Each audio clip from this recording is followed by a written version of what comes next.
Hey, good morning guys. So we're just a couple of days after our show on Sunday, Hometown Glory in Worksop.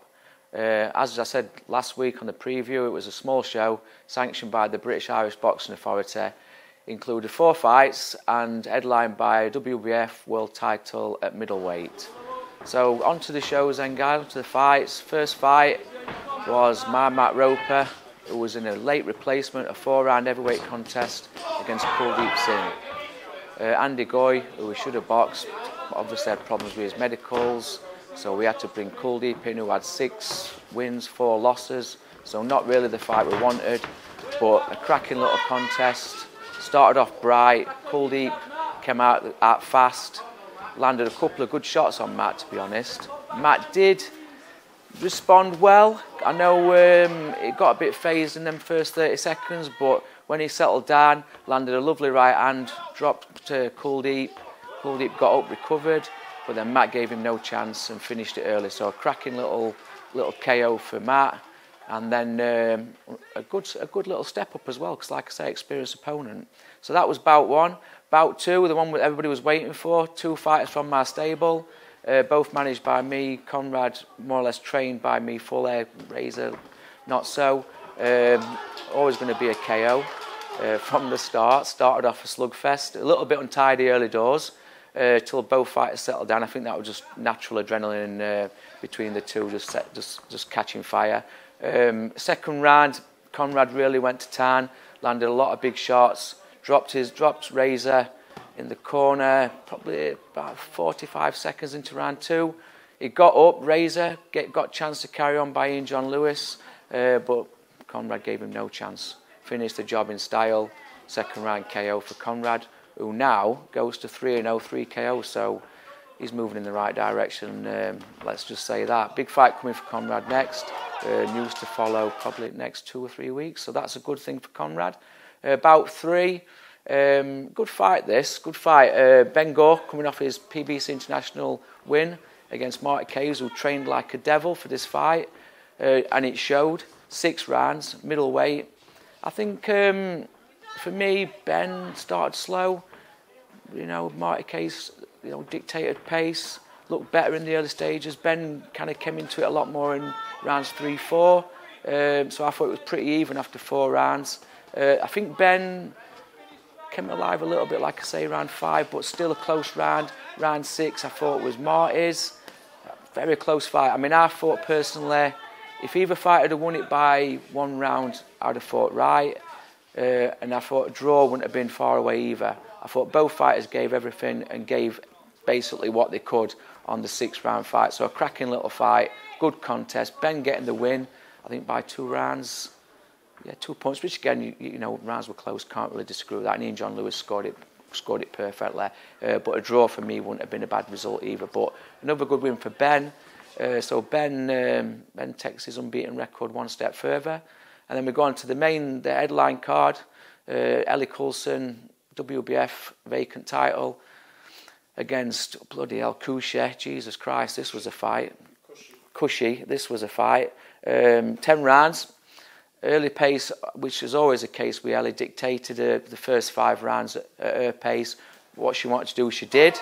We always knew that this girl was going to catch fire because she was an excellent amateur Asia Games gold medalist, Commonwealth Games medalist, cracking pedigree.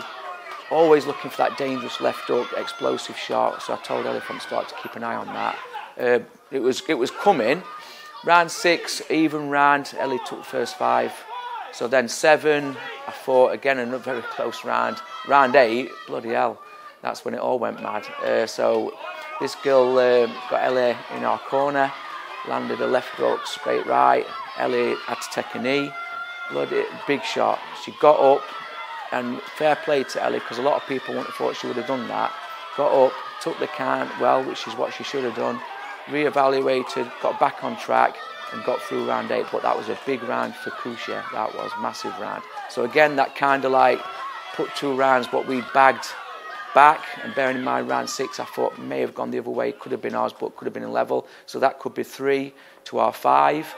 Round 9 I think we kind of probably lost because I just told Ellie to get on her toes, move about and just bin the round as an empty round, don't do anything, which she did. But that girl probably coming forward, not landing anything, but looking the aggressor, probably took round 9, which made it probably 1 round in it. And then Ellie went out and, for me, won the 10th round, and on the judges' scorecards won the 10th as well. So made it 6-4 on my scorecard and on, well, one of the judges as well. So Ellie gets the title.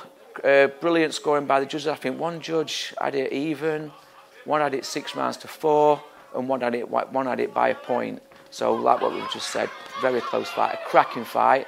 Would have been a good headline fight on any show, that on any card. I don't care whose card it was, a TV card, whatever.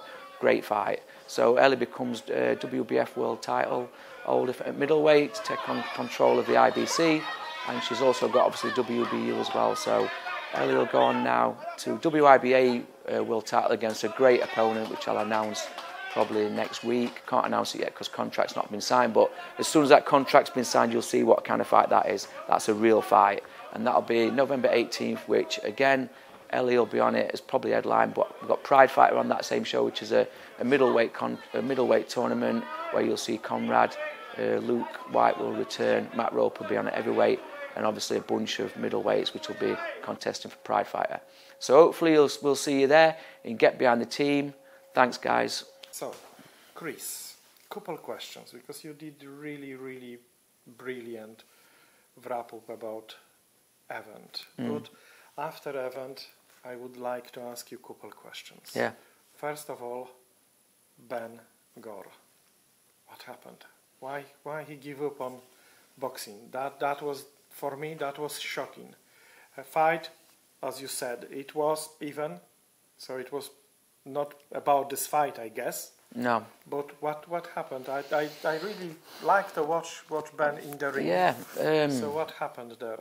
I don't know. I think it's been on Ben's mind for a little while that he's always been putting a little bit of I've not got long left on end of his sentences with people and they've asked him about his boxing. So I presume it's been on his head to maybe look for some kind of way to finish. And I think probably won the title last time, got a close one over the line against Marty. Maybe thought that's probably as much as I can give. You know what I mean? Much as I can give is what I've gave, and I've gave everything, and that's where I am. So probably not, I don't know, it's hard to ask because he's not here to ask, but probably just confident in the fact that he's done what he can and he's not sure what else he can give. He achieved what he wanted to achieve, and that was good enough. I think so, yeah. I mean, he's achieved more than most people ever thought he would, so especially a lot of people he knows. So to be fair, he's silenced a lot of people, so fair play to him. Yeah, fair enough for him. What future hold for Matt? Because I've seen him twice in the ring so far. On first fight, it was full time. Yeah. All 4 rounds, and he did brilliant. This one, fantastic, fast KO. What you hold for him for the next one? Maybe something. I'd like to make the Andy Goy fight. We should have fought this time because I think Andy Bad Boy Goy is a good test for him because he's an explosive puncher. He comes forward. He's not got mass rounds in him, Andy Goy, but he's got explosive power and work rate. So I think that's probably the fight I'd like, but we'll see what happens with that one. I've got to take my time with Matt. He had a small amateur career here, very, limited. He's a big lad. Yeah, he's done the job in 2 fights, but I don't want to step him up too early. So probably bad boy Andy Goy will be next, probably. Okay, so maybe 6 rounds. Maybe. Yeah. I think Matt deserves. Yeah, fair enough. He's a good lad, Matt. Strong fighter. He's got big potential, and he loves boxing, so even better. Okay, after Ellie's fight, a lot of people can think it would be good to see a rematch. Do you plan any rematch for this one? I don't, and I've been asked this question, and the reason I'll tell you the reason why I don't really. I'd take a rematch if we'd have lost. I'd have took the rematch, right? But let me finish. We boxed for a vacant world title. We've already got 2 world titles, right? So we won the world title against Kushe. Cracking fight, great fight, I think. Like you say, I thought we controlled it till that round 8. So we were in control. I think next time we'd control it fully. But I don't see no point in it because we're the ones who's putting on the shows. We're the ones who's paying the fighters. We've just beat her. and won the world title. Why would we pay her again to box us in a rematch? There's just no sense in it. And plus, I want to move Ellie on. She's ranked number 4 now by the WIBA. There's only in front of her people like Chris Shield, Savannah Marshall, and Femke Hermans. So, like, realistically, three proper people. Yeah, we're not going to get Chris Shields or Savannah Marshall, not yet. But Femke Hermans is not a million miles away. So I'd rather look for something in the next 2 years of that. I don't. Take it down. No, I just think that Ellie's had since Ellie's third fight, she's done nothing but fight ranked opponents, dangerous opponents, and step ups. So sooner or later, I want somebody to come to Ellie and I want somebody to challenge Ellie, and let's take Ellie somewhere. So my next thing is I've got something in pipeline which obviously you guys are aware of, but we've not got it over the line yet. This week should be. We're not talking about our secrets. Yeah. So all I think for Ellie is no. For the rematch, it's not something I'm interested in. We've got a unanimous decision basically. I'm happy with that. And she ticked a lot of boxes, so no point in that just yet. Not saying no, but not a minute, no. Okay. So next on your line is 18 November. Yep. Shirebrook. Yeah. Conrad, big day coming on that tournament. Yeah. What else we will see? It is like 4-man tournament or 8-man tournament? Well, it'll be minimum of 4. We'd like 8 because obviously we'd like a quarterfinals, a semi-finals, and a final. But we'll step for a minimum of 4, but we'll go for 8 probably. That'll be the headline event. Will be that, as in the final of that will be the headline because it's Pride Fighter cash prize for one winner and Pride Fighter trophy. It's good fights on it without that. Because obviously you'll see Matt Roper again. I'm hoping Luke White might enter Pride Fighter, who's coming back. He's super middle, but hopefully go down to middle. But we've also got Nicole Goldsmith fighting Zara Johnson. In both my fighters managed. She's injured at the minute, so she had to obviously pull out the September 30th show, which is probably some ways better for her because she's got time to recover properly and plan. And Nicole versus Zara is a proper 50-50 fight. You'd have to flip a coin to see where that's going. Definitely. That will be very interesting. Yeah, fight. and that's a title fight. WIBA have already said they'll sanction it because of the credibility of both girls amateur. Both girls box for England. Both girls have got long amateur careers. They're both unbeaten as pros. Yeah, they've had minimal fights, but they're unbeaten as pros, and as we know, the girls move fast. Yes. So WIBA have sanctioned it. It'll be a flyweight or a super flyweight. I've just got to speak to both managers, both trainers, and see where they want to go with that because they're both a little bit slightly different in weight size. So I think it'll probably go at flyweight. So that'll be a brilliant fight, and there'll be a rematch clause on that as well. So then you'll obviously have Elif at WIBA as well against the opponent, which I'm going to announce this week, but I can't announce it yet. But that's a great opponent. Okay, so we had a really good.